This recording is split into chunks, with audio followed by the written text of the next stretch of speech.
Hello everyone, I'm Anjulika from Zubaan. Thank you for joining us. Welcome to the Cultures of Peace Festival of the Northeast 2021.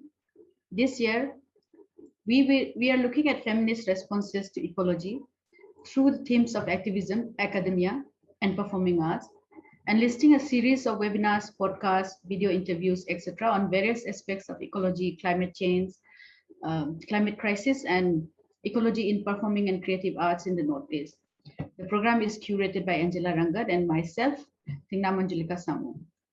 Today is our sixth and last webinar of the festival.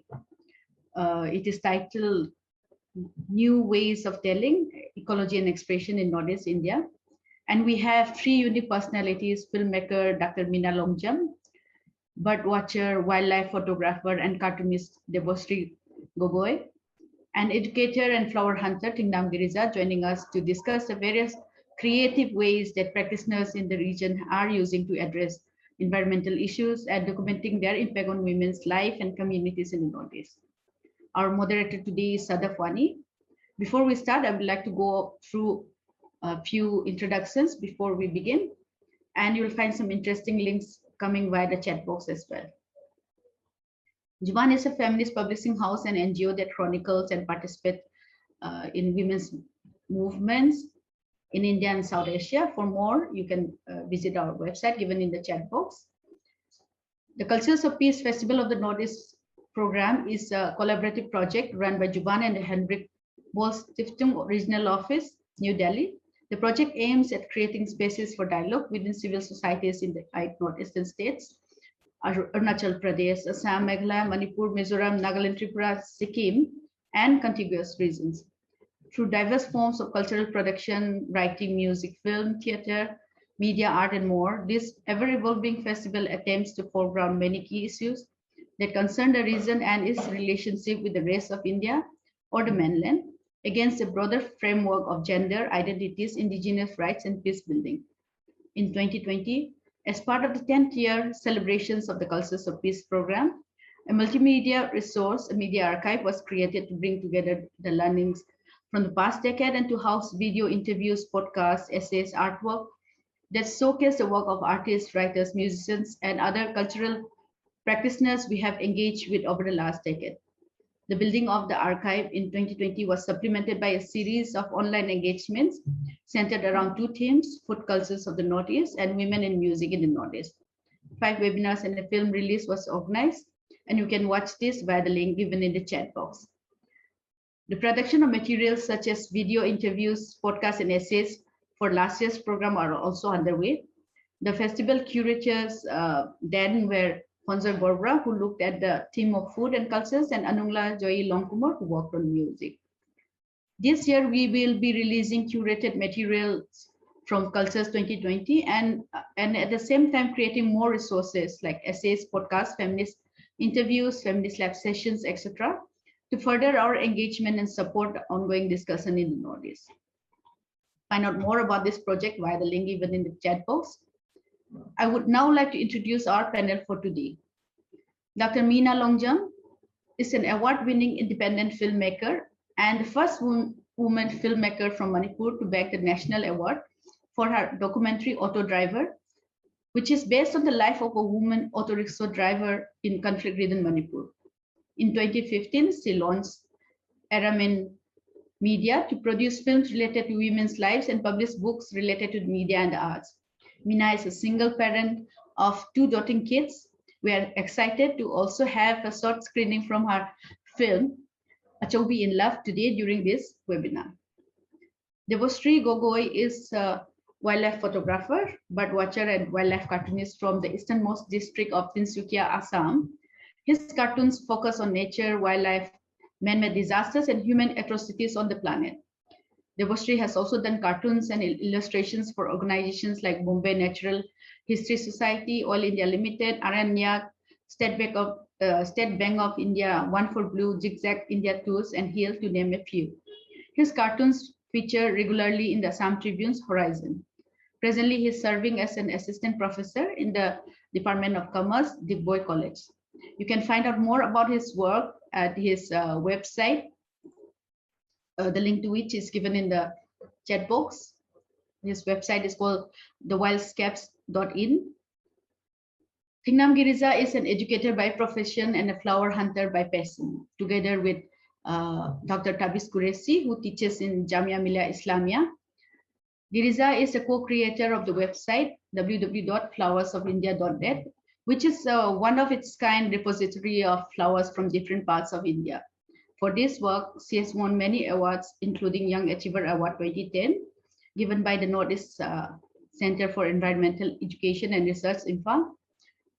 She has also won the Balipura Foundation Young Naturalist Award in 2015 and has also been listed amongst the coolest Northeasterners 2015, the list by being done by www.thumbprintmag.com. Some more links are given in the chat box.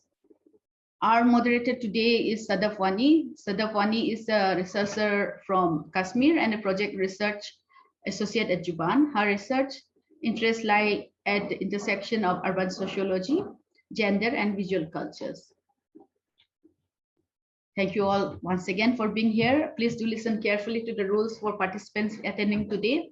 Your video and audio have been automatically turned off on entry to prevent accidental audio and video issues. Audience questions will be taken via the chat box, which we will close once we get a certain number of questions that can be answered today. However, the raise hand function will still be available to direct any queries to the panelists. We will start with dealing with audience questions around 4:50 p.m. If there's any speaker in particular you want to direct your question to, please make sure to mention that as well. The discussion will be recorded and posted online via our social media channels. If you choose to ask a question via the chat box, your name might be mentioned during the webinar. Entry has been moderated to guard against trolling. No hate speech, targeting, or discriminating against any community will be tolerated. Any participants using such speech will be removed from the webinar without warning. Before quoting any speaker outside of this webinar, in any printed or published medium, please make sure to write to us at contact@zubaanprojects.org for clearance. Please note that participant details will be shared with Heinrich Böll Stiftung. Please write to us if you would like your participation to remain anonymous. Now I will hand over the webinar to Sadaf. Sadaf, please take on from here. Thank you so much for the introduction, Anjulika. As Anjulika mentioned, I'm Sadaf, and I welcome you all again to the final webinar of our Cultures of Peace Festival. We're very excited about this session today. We're bringing together practitioners who are working in very different forms, like filmmaking, photography, cartoons, flower hunting, each of the practitioners contributing towards documenting ecology and its changing form in the Northeast in their own very specific way. So for the webinar, we'll follow this structure. We'll have every speaker speak for 5 minutes. They'll talk about their work, following which we'll move on to the small screening like Anjulika mentioned.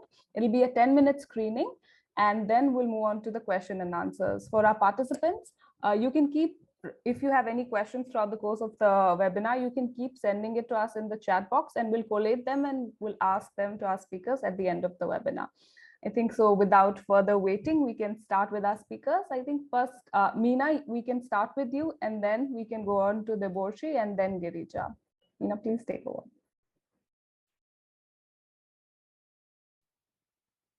Okay, I'm really, really excited to be in this webinar. My regards to Deborshree Gogoi, my co-speaker, Thingnam Girija, and also to moderator Sadaf Wani and curator Thingnam Anjulika. So happy for bringing in Culture of Peace Festival of Northeast India. I'm really excited to be part of this. I'll introduce myself again. I'm Dr. Meena Longjam. I'm a documentary filmmaker, and also I teach full-time in Manipur University of Culture as a culture studies faculty. So like really excited, looking forward to today's webinar. Yeah, thank you. Deborshree, would you like to say hi?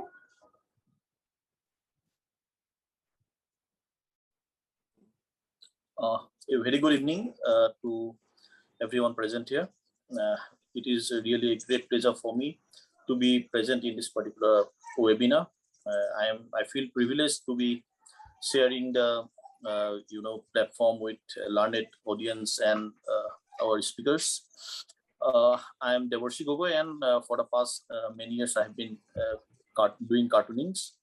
And as you know that I have a website named the wildscapes.in, where I used to post cartoons related to wildlife. I started cartooning at a very early age. However, during those days, my cartoons were basically imitations of popular cartoon characters.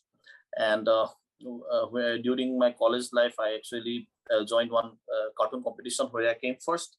And since then, I actually took cartooning seriously. And my early cartoons were basically based on social and political issues. But then I thought that I should, not confine myself to only to these two areas. And since I was doing bird watching and bird photography, and I was quite aware of the environmental related issues that was happening throughout the globe. So I thought that I would try my hands on wildlife cartooning, and that's why for past 7 to 8 years I have been associated with wildlife cartooning. I think yesterday I told that I'll be showcasing a few cartoons, and so I will request Sadaf to please, Deborshree will start with the cartoons, but before that, maybe Girija can say hi, and then we can all start. Girija, would you just like to say hello?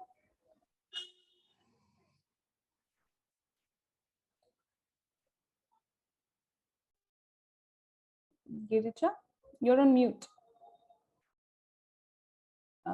Can you hear me? Yeah, I can hear you, but your screen seems to have frozen. Yeah, we can hear you. Okay. Good afternoon, everyone. Today, I'm going to talk about flowers of India.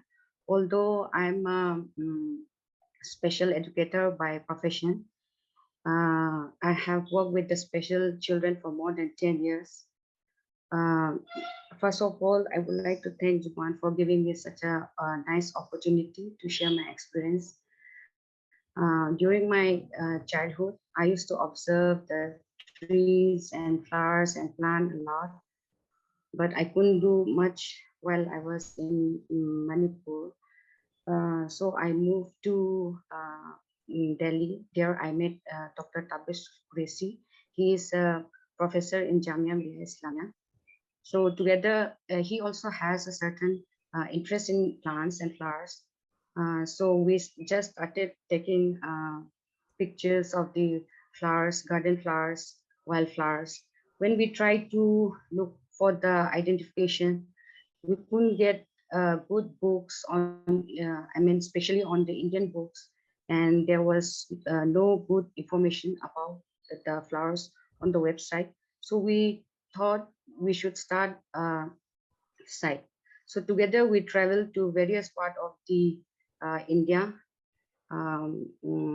like Valley of Flower, Ladakh, Sikkim, Uttarakhand, so many places to photograph the wildflower.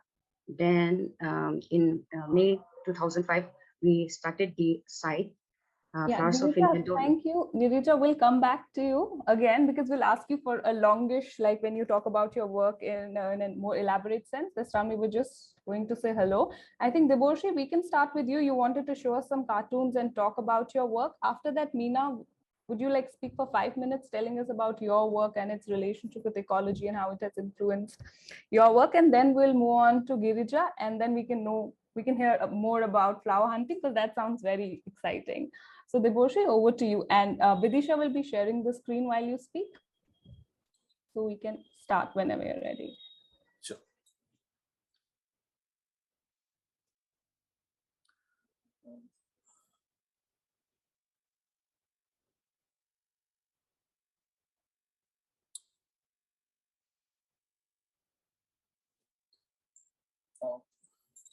Thank you, Vidisha. This is my first cartoon for today's presentation, and this cartoon is on big dams. Aware that big dams are coming up in our states, And in Arunachal alone, you can find that around 165 big dams are coming up. In this cartoon, experts say is that the rock formation of Northeast India do not support big dams, and these big dams will have a catastrophic impact downstream. In this cartoon, you can see a pair of nesting birds. These are actually Bengal Floricans, and these are one of the critically endangered species of birds that is found in the Indian subcontinent. And these birds nest near the riverine ecosystem of Brahmaputra and its tributaries. When the during breeding time, when the water will be released from the dams, the water will submerge the riverine ecosystem, and it will wash away the nest as it is shown in this particular cartoon, and this will make the survival of many endemic species like the black-breasted parrotbill, the marsh babbler, the swamp prinia, the swamp francolin, and also the Bengal Florican.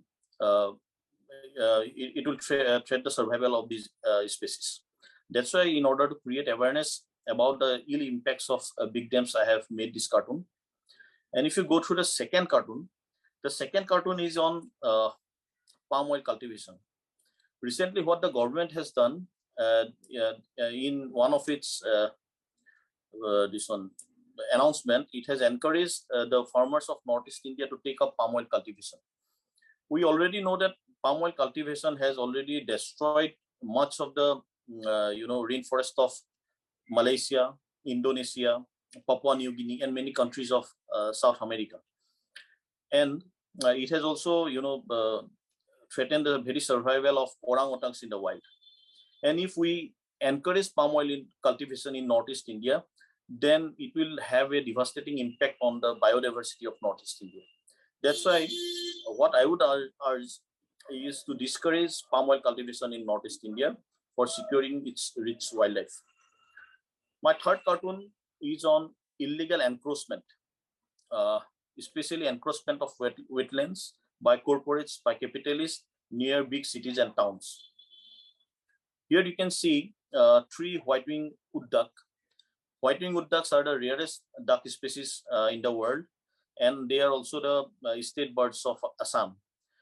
In this cartoon, you can see one of the duck is trying to convince his friends that one of the best wetland existed in the area above which they are flying right now. My fourth cartoon is on deforestation. Here in this cartoon, you can see a vulture which actually feeds on a dead flesh of animals. It is waiting for the person who is planning to cut the last remaining tree in that landscape. We all know that mankind won't survive if there are no trees, and this is presented with the help of this cartoon. My next cartoon is on the increasing instances of man-elephant conflicts, especially in Assam. Many a time we have seen the media houses, they are blaming the wild tuskers for the loss of property and loss of human lives. But we have never questioned why these wild tuskers are roaming in human settlement areas. And it is actually we, the people, for whom they were forced to come out of their habitat.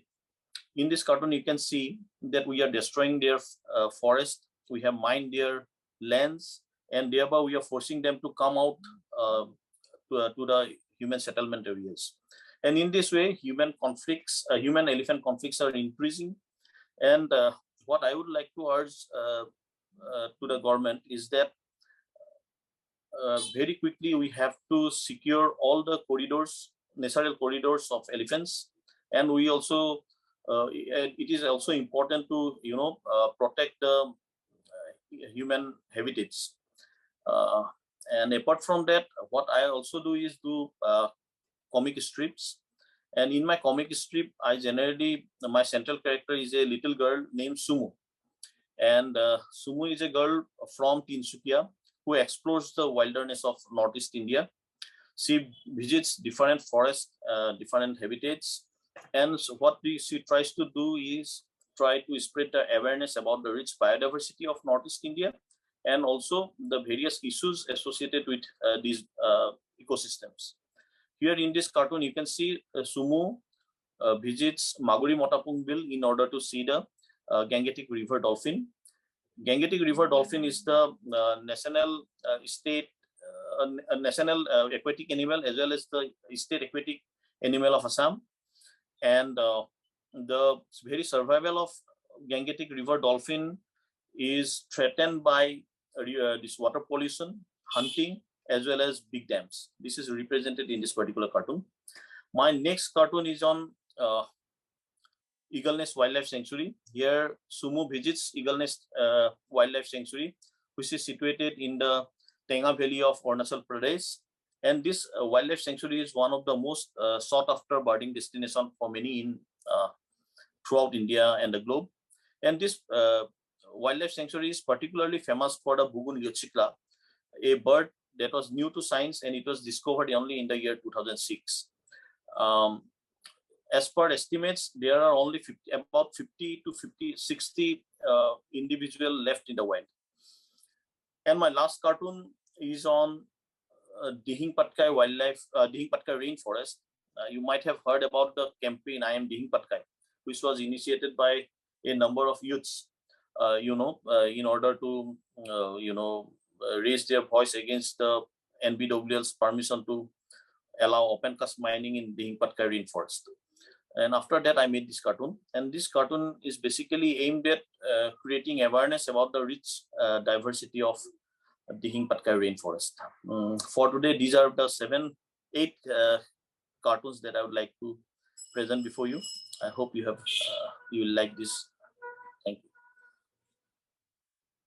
Thank you so much, Deborshree. The cartoons look really interesting, and especially that you have had a local character, that the character of the girl that you're talking about. I feel it's pretty interesting that you're using a local character, because I think that also brings in a local gaze into how the person explores their own city, their own area. I think that's pretty interesting. I think we'll come back to that. Before that, Meena, would you like to speak now about your work?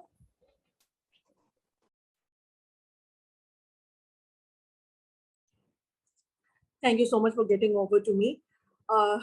Actually, I have been dealing with lots of, women subjects in my documentary. And from that documentary, Achoubi is one of the most special, women, like indigenous women, like who actually live with pony, see, even, have a humanly relationship with these ponies, because she believed in her heart that, she had such kind, nature and relationship with the horses and ponies in Manipur, because she also have a feeling that we have to, in a sense, she says that, like her personal experience, she say that it's we human that have invaded all the lands, of the ponies in Manipur.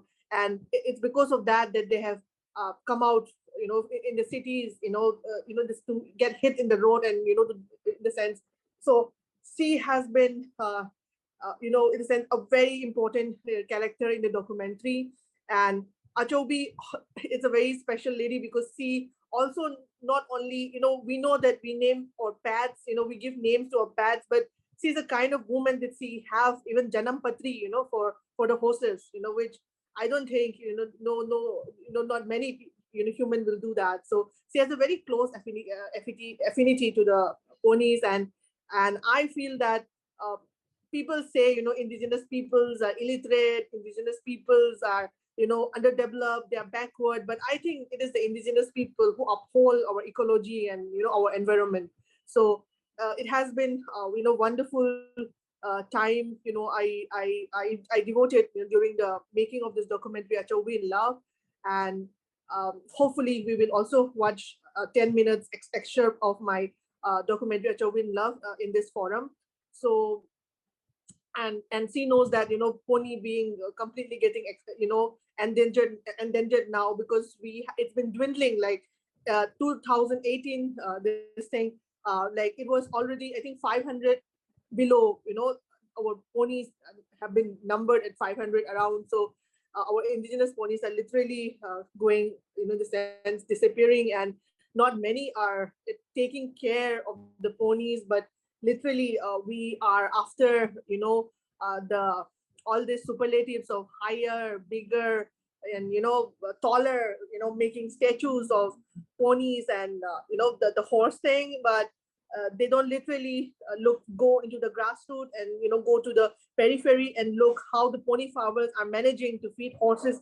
When the pony farmer, they cannot feed themselves, imagine how they are being responsible. They've been handed to take care of ponies, which are fed around 20 to 30 kilos of food a day. So it's been difficult for the pony farmers living in the village and periphery. So pony in Manipur, it's just become like a kind of a decoration, especially in tournament polo matches, a showpiece, but not literally people are taking enough care of it. But I know that our government is already about to open this, inaugurate the 115-meter tall pony statue in the one of the place in Imphal. So that is coming up, but I don't see this much policy they have taken up to safeguard our historical pony. Yeah. So my film talk about that. So maybe we'll get better better clarity when we watch the documentary as well. Yes. Yeah, thank you so much for that. Yeah, actually, it'll be much clearer once we see the documentary, and then we'll have you speaking about it. For now, it's also very interesting how your and both Deborshee's work, although they look at different things, but both of you do have these indigenous protagonists who are looking at the changes in their homelands as to what is happening with you with the pony farming, and Deborshee's cartoons with the changes that are happening in the environment. And these are the protagonists who are in your work responding to these changes. So that's quite interesting. Now we'd like to hear something from Girija. Girija, would you tell us about your work? Okay. So we started the website Flowers of India in 2005. We traveled many parts of the India. We went to Valley of Flower twice, Uttarakhand, Uttaranchal, and the Sikkim, Ladakh, and all. We photographed many wildflowers. So now it has more than 6,000 flowers, which include the botanical name, the common name, and the name in different languages, and habitat also. So today I'm going to talk about a few flower which is very rare and interesting. So I think I have sent the photographs to Ichi and Julika. Yes, we have the photographs. Yeah, Vidisha will be sharing them as you talk.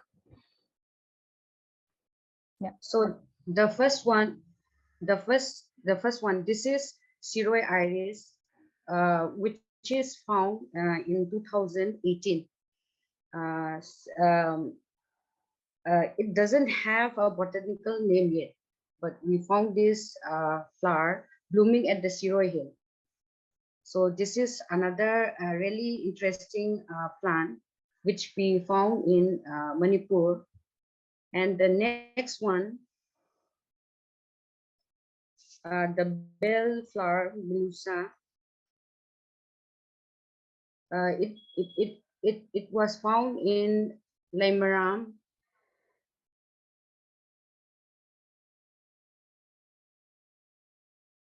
Even the botanists, see, this is the only plant we found in Manipur. Even the botanist who named it first didn't have a chance to see the live plant. He used the herbarium to identify and to study this flower. We found this flower in Mizoram, Manipur.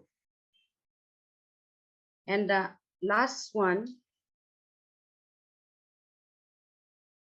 Lahore broom rib, was collected in 1858 and from the Lahore Valley. It has been reported after that. It has not been reported after that. Then we discovered this in Lahore in 2015 after 150 years. So there are lots of things which many flower we have, but I've given only 3 examples. So I think it's a lifelong venture and it will keep on going because new flower is still being discovered. Thank you. Thank you, Girija. Girija runs a very interesting website, Flowers of India, which I think Anjulika also shared at the beginning. Yeah, I think we can see that on the screen right now. It's a very interesting website, which I think it's also an open source website where people can also, as they find newer flowers, you can add those flowers, you can add the description. And if you do find any of the descriptions being incorrectly placed, there's also scope for redressing that. So it's quite interesting in that sense, like it's creating an archive of various different flowers as they are found. Vidisha is giving us a tour of the website. It has these various categories of things that you find on your walk, some Himalayan flowers.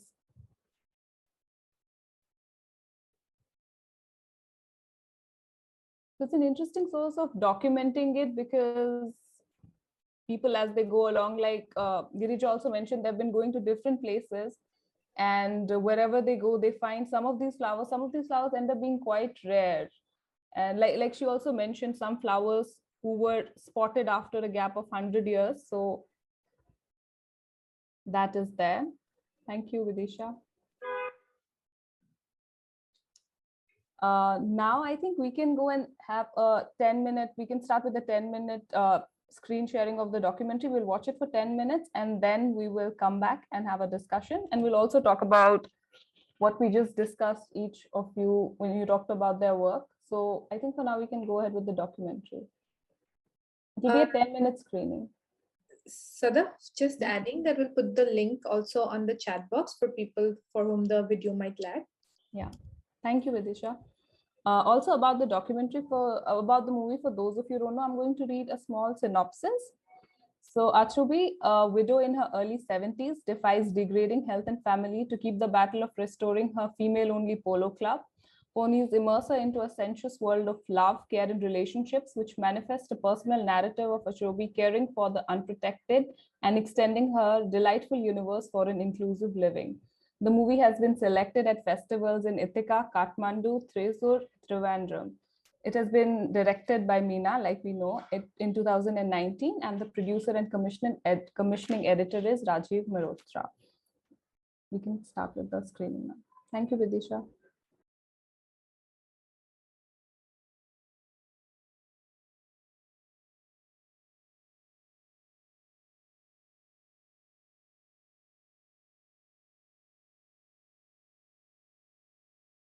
Vidisha, you're on mute, I think.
Sanctuary thamdana sabon hingu adidi yaro evani. Yaro eva ujigi situation sida chana budi mundi gre lampen part mungre tagen part mungre sabon gi sabunni adigi akam part mungre adigi karo mungre ujigi hangang gi pato mungre ko aduga uji jenim slegiba ase kari part ase Porompat si loin asuma ina park hai loina low sangre digi government ki building after building sajengre ujiki jungle of buildings oi reba jungle of buildings or dine sa krai di sa di tan thore ne aruga bazaar he gele aruga sagol lo singda aduna yamni lui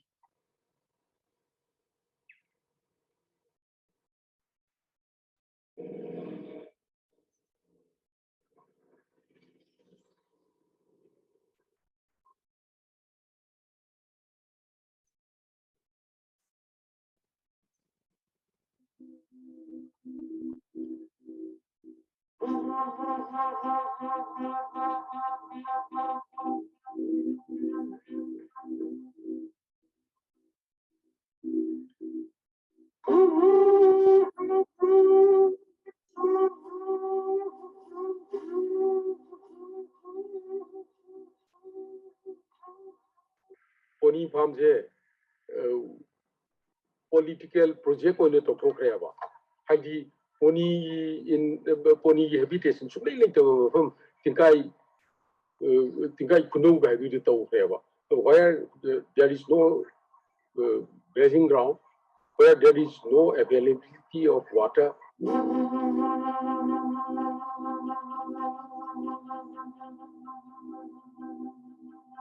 Moina grazing ground and moina Tammy Mapon is Hona, the pilling of the Gato when so on a living among.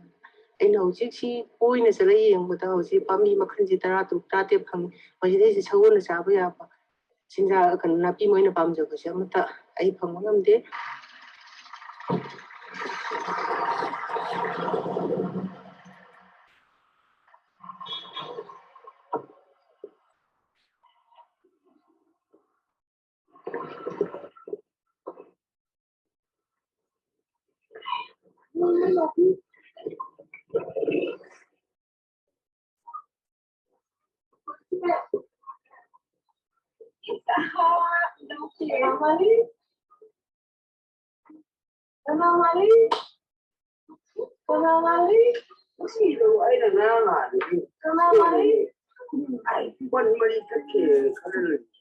I don't want to I know what's going to the Longjam of the door. Oh, Ponamoldo. Oh, what's the kilo to tell me about the talk of I see there.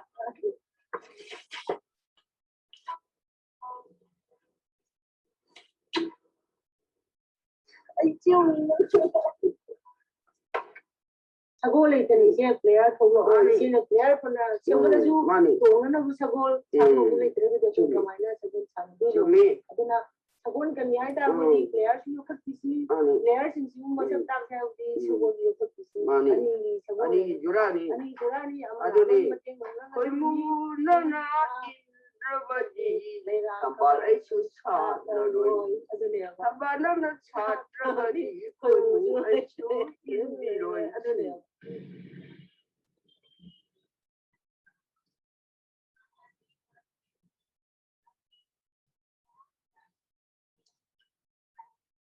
It is a really is an honor for me to be standing here at this historic Papal table, the always living polo ground in the world.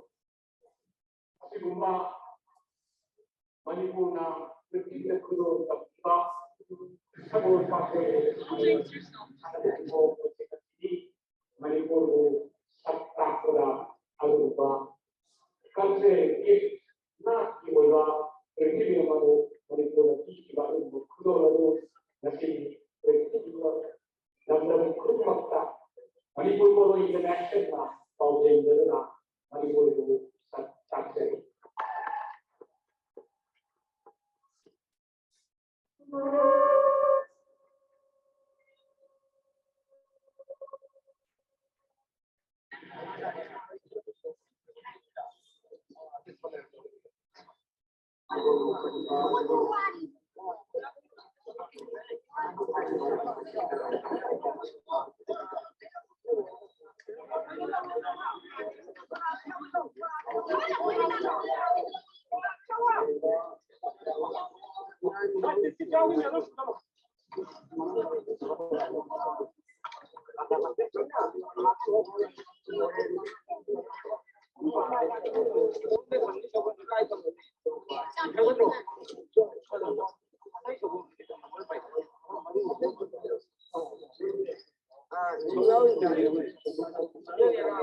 His Excellency Governor Manipur, Vice Chancellor, all Manipur horse riding and a polo essentially are a small kind of number of secret. So, only Tarali, Patata,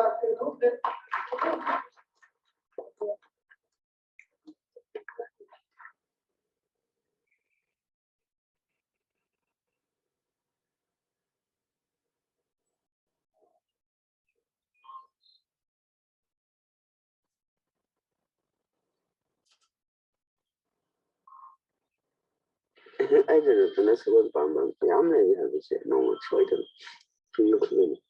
The bomb church, young hole. I told you to go in a second to tell you. It's a piece of Susan to tell me. I was here with you when it was away from the lucky school. I said, I realized 5 years ago. I used to be the policy. No.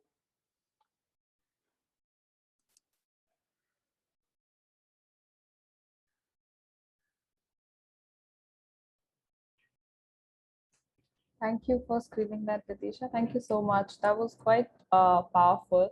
And apologies to the viewers who may have found some of the footage in the film distressing. A content warning will be added to the video on all public channels. But Meena, would you like to say something about that? Like, how is it looking at something that you've created? Like, and what does it invoke now when you see it? Definitely, it's very disturbing when I again, look back at this, at this content and at this documentary, because it's been very difficult for me, even while shooting this film also, it has, equally been disturbing to me. So it's really, distressing to really go to the road, go to the periphery and see the conditions of, how the ponies, pony farmers are and how they want to nurture and care these ponies, but there is not, enough support and, enough motivation, for the pony farmers. And also, in terms of gender equality, for the female, polo group and the male polo group, there has been lots of disparities in the prize money also, that's another perspective to look at.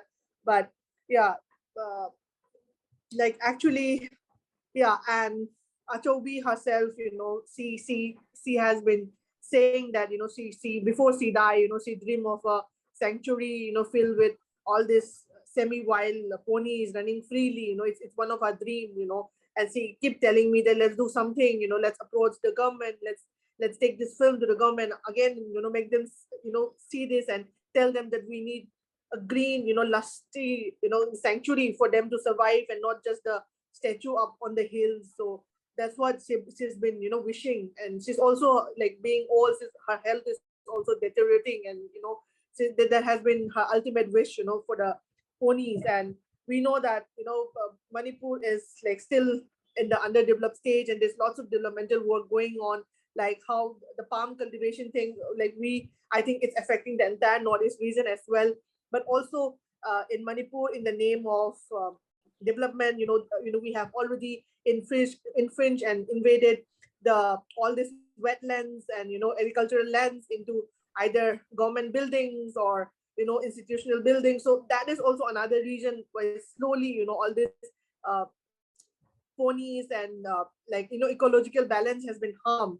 There's also another reason. And but like imagine the historically and culturally rich ponies which we boast of, saying that Manipur gave the world the game of polo and all, is being uncared. Then imagine like other issues, how people are delving into.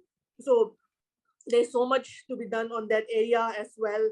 And if they have taken a project also, they have turned it into a political project. You can see, though that though the film was not really smoothly screening, maybe because of the little technical problem, but I really want everyone to watch this film again and see, because Manipur it's been so difficult to even have a proper functionary pony sanctuary in Manipur. So instead of that, they made a pony farm, up in the hills, and there's no water, there's no food in the sense growing for the ponies to even survive on it. So it's been very chaotic and very difficult, in the sense to survive and nurture the ponies. That is also one thing.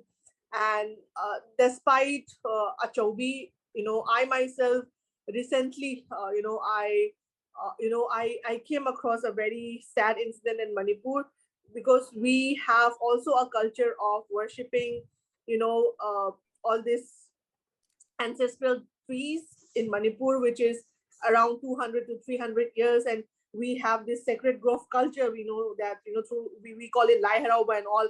But just few months back, a tree which is around 200 to 300 years, it was chopped down in just one go. It was just chopped down to broaden the Trans-Asian highway, which is going to More side. So it was really painful, and I went to the spot, and I took documented a video of that. And there was one woman who even used to have run a small shop underneath that tree, and she used to pray, she says that it was her ancestral trees.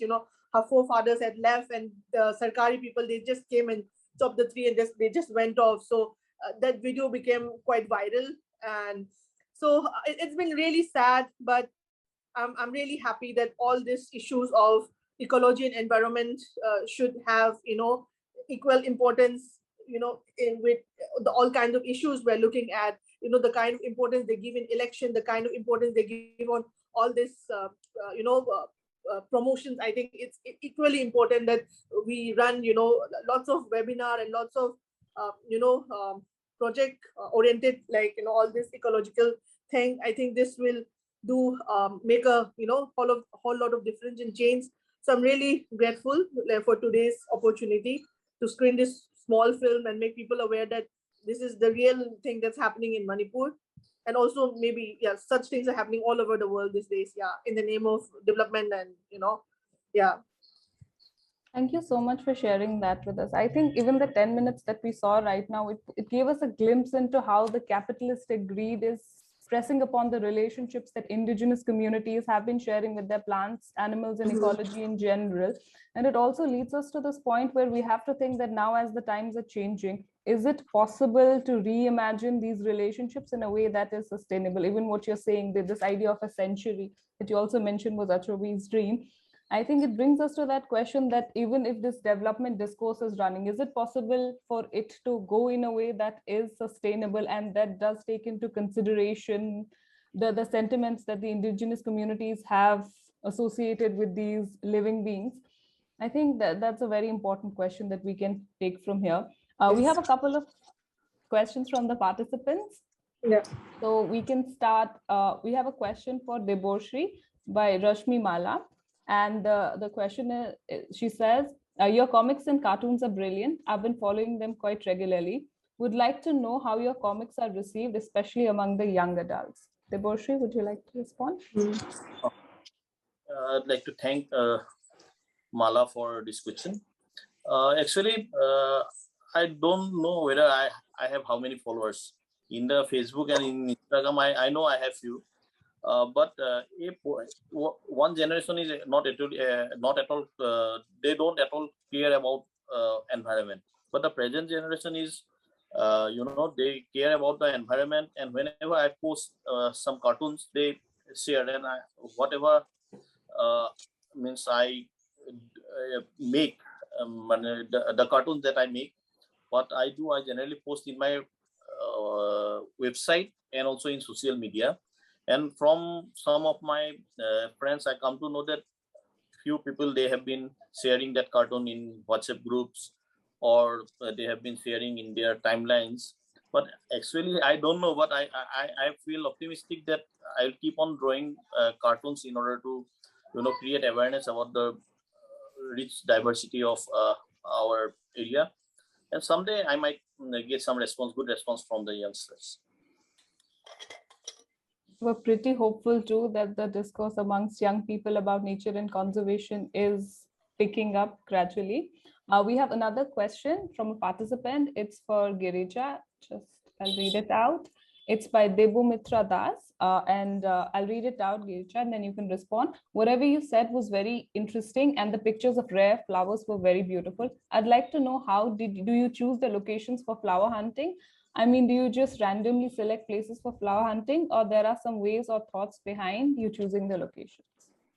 Like we choose the place where we could get the wildflower, like the Himachal area, the hilly place where it's where we can find lots of rain, and the season is also important.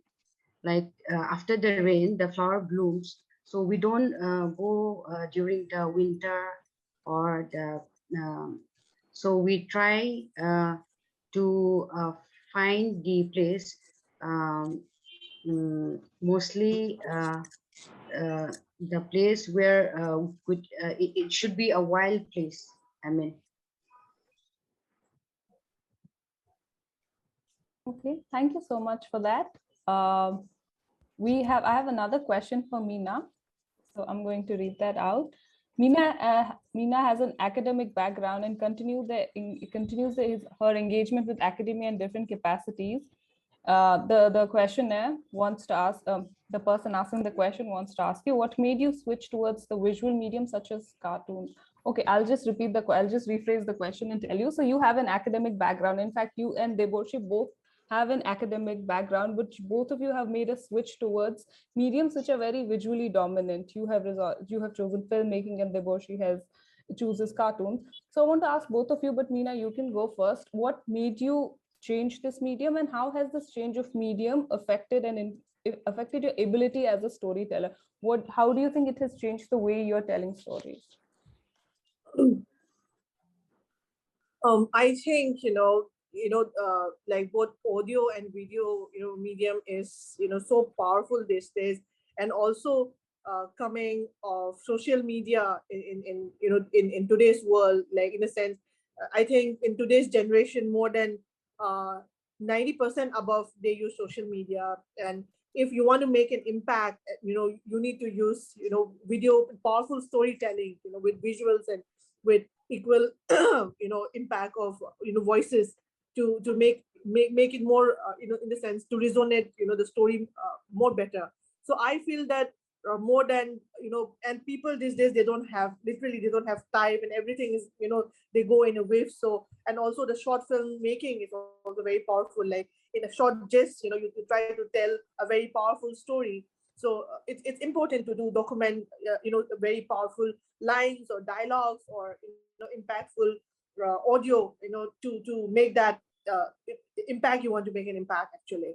So I think this make lots of relevance in today's time also, because everybody is in a hurry, and if you want to put across a point, they don't have time to sit down and watch, or read, or 1-2 hours. But if you can play through audio, or you can even share with a short video of what message you want to put across, I think their documentary making and storytelling, become very powerful in terms of audio and video presentation. Yeah.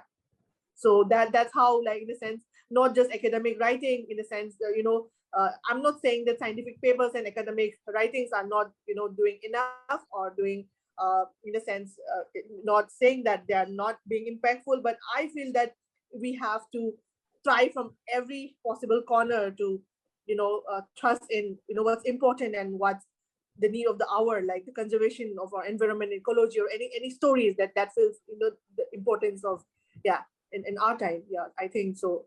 Yeah, the audio video presentation is very important. Yeah, I think it has a lot to do with adapting the changing times. Yeah. Before I ask Deborshree for his response to this question, I just want to announce that we might extend the session by 10 minutes because we have some questions coming in.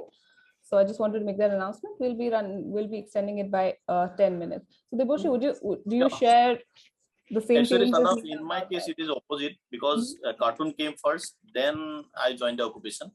But what I feel is that we can use cartoon in more effective way in the line of academics, because cartoon can make many theories and complex theories simpler. So there is a huge scope for using cartoon in the academics, and some research will be needed. But if we can use cartoons to explain the complex theories and formulas, then I think many students will find it easier to understand those concepts. Okay, that's quite interesting how both of you are using these mediums, but what led you to these mediums is quite different. I have one question for Girija. I'll just read it out loud. Girija, the project of documenting flowers is a novel one and an important one, and it gives the space to collate and preserve information. And like you said, this resource has helped people identify some very rare species. How has the response to your project been locally? Has it inspired people around you to make efforts to conserve plants? And how has your family reacted to it? My family, they are very supportive to my works. And I think that's it. Okay, thank you for that. Do we have any more questions?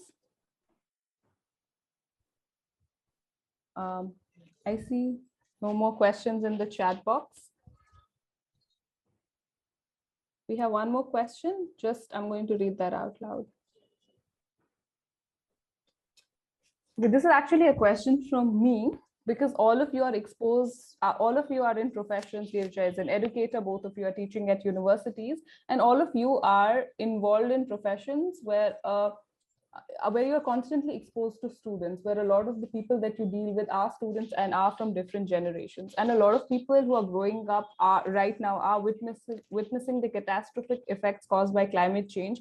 While simultaneously, when we talk about Northeast, these students also belong to regions where the relationship with nature is an active part of the cultural, religious, and effective aspect of life. Meaning to say, nature, for example, if you're born in places which, like Northeast or even in Kashmir for that matter, nature does not just remain a background condition, but in how you do your everyday activities, it's constantly interacting with your cultural life, with your religious life. So I wanted to ask, like, based on your experiences, how is the conversation in Northeast changing intergenerationally? You must have been teaching for a long time now, and based on how you see it, how is it changing intergenerationally? Deborshree, would you like to go first, or Meena? Maybe Deborshree, do you like to go first?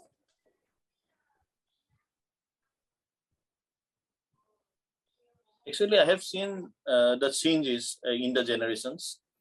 Earlier, we used to find, youngsters who used to kill birds with all these, traditional hunting equipments. But nowadays, I think students are more concerned about all what is happening.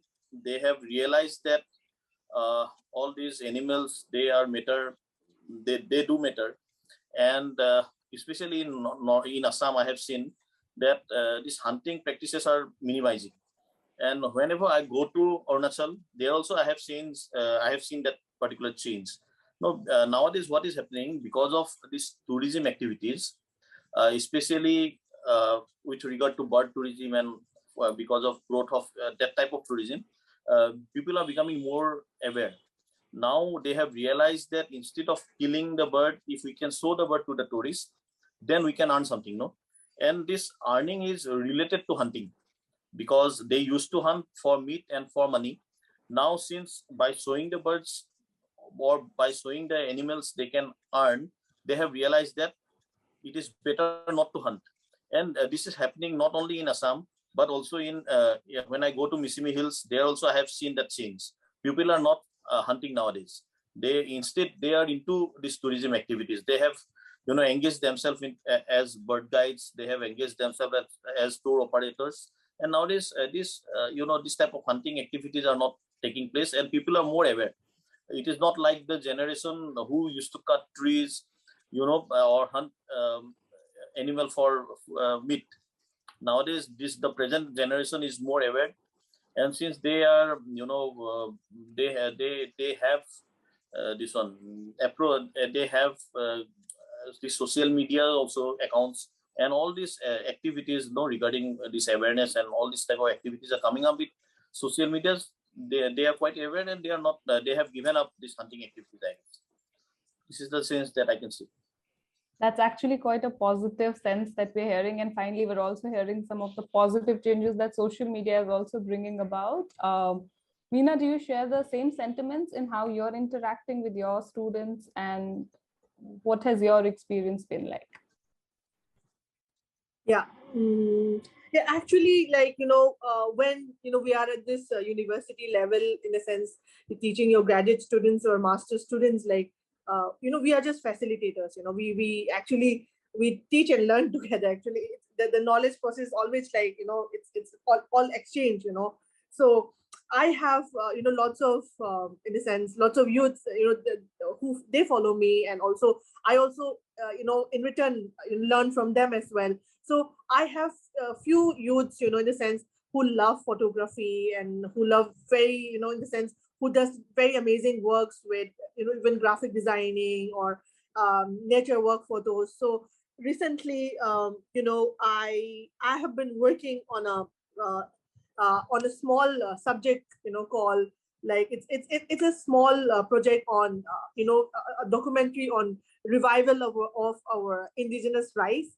In a sense, we won't believe, but there's a strong argument of the origin of rice either in the Indo-Gangetic plain or the China. So, but there's lots of interesting stories. When I was trying to research on our rice, because I also came to know that Manipur have more than 500 different varieties of rice, but we only know 3 or 4 which we eat at home. But then also the rice which we import from outside, we call it superfine, which has a lot less glutinous thing, and we don't take much of the starchy rice, thinking that makes us fat or lethargic. So I'm trying to bust that myth with this story of little research on rice and rice preserver.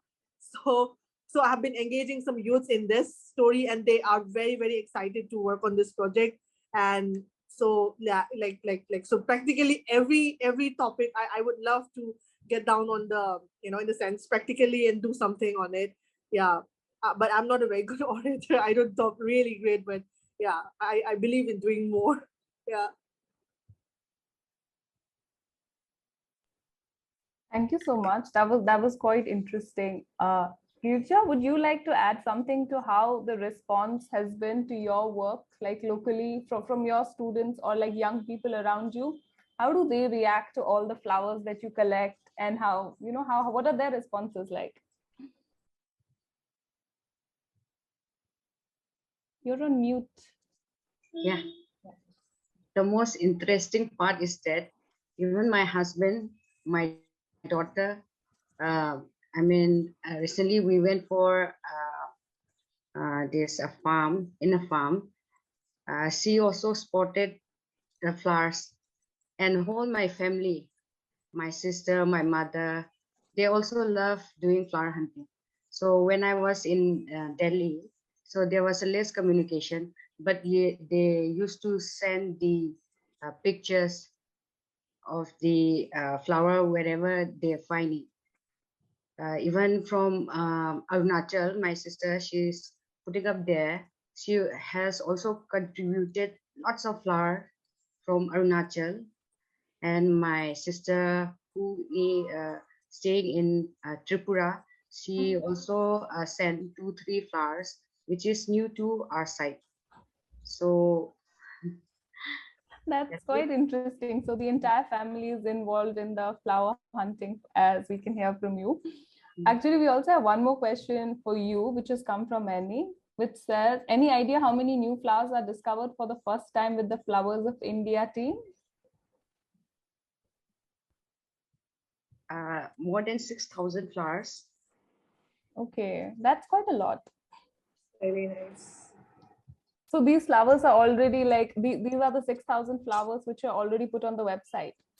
Yeah. Okay, that's quite interesting. So thank you all for your comments and for all the answers and for like this very engaging session. I think we can wrap up the session because we've already extended our time limit. Anju, would you like to take over? Thank you so much, everybody. Thank you so much. Thank you so much. It was great. Muted. You're muted. Yeah. I was so excited listening to everything that I forgot to unmute myself. Thank you, everyone, all the panel, the participants, and for joining us for this wonderful discussion. It was lovely watching Achoubi in Love, even though it was very brief, and lovely, wonderful looking at all the cartoons that Deborshree has shared with us.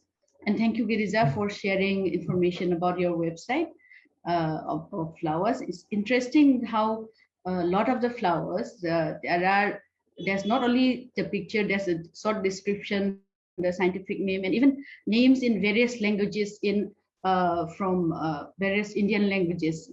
And I think it's going to be a resource for a lot of flower hunters. Thank you once again to the panelists and the participants for joining us. The recording of this webinar will be put online on YouTube, and to view our previous webinars for Cultures of Peace, Fragrance of Peace, Through Her Lens, Reframing the Domestic, and A Crisis of Care, Feminist Perspective on the COVID-19 Pandemic and Lockdown in India, you can go to our YouTube page, the link of which is given in the chat box. Unfortunately, our webinar series for this year's Cultures of Peace 2021 festival ends today, but we will continue to engage with issues raised in this conversation through future webinars and other programs. So please do follow us on social media to keep track of our future events. Have a good day and goodbye.